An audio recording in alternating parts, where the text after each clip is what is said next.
আমি ঝঞ্ঝা, আমি ভিতিয়ে ধরিত্রীর বলবীর চির উন্নত মানুষের।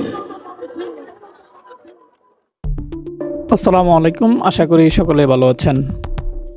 বাংলাদেশের রাজনীতিতে হঠাৎ করেই একটি নাম আলোচনার কেন্দ্রবিন্দুতে উসমান হাদি।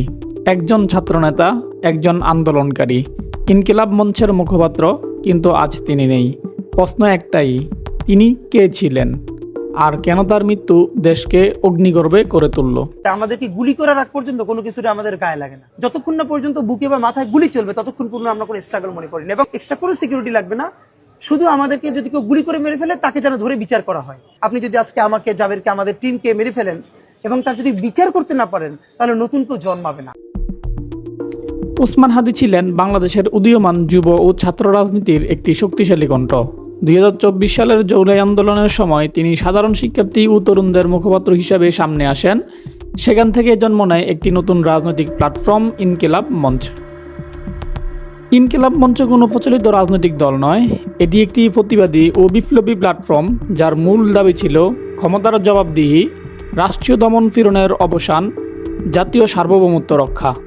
এই মঞ্চের প্রধান মুখ ও মুখপাত্র ছিলেন উসমান হাদি। কেন তিনি ক্ষমতাসীনদের জন্য হুমকি হয়ে ওঠেন?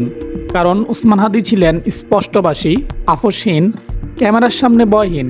তিনি প্রকাশ্যে রাষ্ট্রীয় নিপীড়নের অভিযোগ তোলেন, এমনকি ভবিষ্যতে জাতীয় নির্বাচনে অংশ নেওয়ার ইঙ্গিত দেন। এখান থেকেই শুরু হয় উত্তেজনা। তিনি নিজেও তা স্বীকার করেছেন, তাকে ফোন থেকে বিভিন্ন ধরনের হুমকি দেওয়া হতো। ঢাকায় এক রাজনৈতিক কর্মসূচির সময় ওসমান হাদি গুলিবিদ্ধ হন। গুরুতর অবস্থায় তাকে বিদেশে চিকিৎসার জন্য নেওয়া হলেও শেষ পর্যন্ত তিনি মৃত্যুবরণ করেন। এখানেই প্রশ্ন ওঠে, এটি কি সাধারণ সহিংসতা নাকি পরিকল্পিত রাজনৈতিক হত্যাকাণ্ড?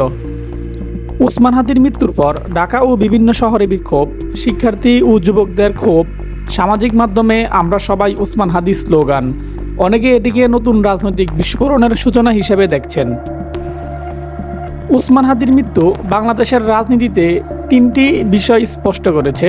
তরুণদের ক্ষোভ জমে আছে, বিকল্প রাজনৈতিক শক্তির উত্থান ঘটেছে, ভবিষ্যতে বড় সংঘাতের আশঙ্কা। উসমান হাদি শুধু একজন ব্যক্তি নন, তিনি একটি প্রতিবাদী প্রতীক। তার মৃত্যু হয়তো একটি জীবন শেষ করেছে, কিন্তু ইনকিলাব মঞ্চ ও আন্দোলন থামেনি। প্রশ্ন রয়ে গেল, উসমান হাদির রক্ত কি নতুন বাংলাদেশের জন্ম দেবে? আপনি মরে গেলে আপনার লাশটা পর্যন্ত নিয়ে অ্যাম্বুলেন্স সিন্ডিকেট করা হবে। আল্লাহ যে কয়দিন হায়াতে রাখবেন এই লড়াইটা করব। যেদিন নিয়ে যাবেন, আমি স্বপ্ন দেখে যেতে চাই, আমি আমাদের এমন টিম, আমি আমার সন্তানকে রেখে যেতে চাই। আমার মৃত্যুর পরে যেন এই লড়াই বন্ধ না হয়, এই লড়াই যেন বাংলাদেশে কিয়ামত পর্যন্ত। আমি ঝঞ্ঝাই, আমি ঘূর্ণি, আমি পদ সম্মুখে যাহা পাই যাই চূর্ণি। আমি নিত্য পাগল ছন্দ, আমি আপনার তালে নেচে যাই। আমি মুক্ত আনন্দ, আমি ঝঞ্ঝা, ওই শত্রুর সাথে গলাগলি, তাই মৃত্যুর সাথে পাঞ্জা। আমি উন্মাদ, আমি ঝঞ্ঝা, আমি ভিতিয়ে ধরিত্রীর বলবীর চির উন্নত মানুষের।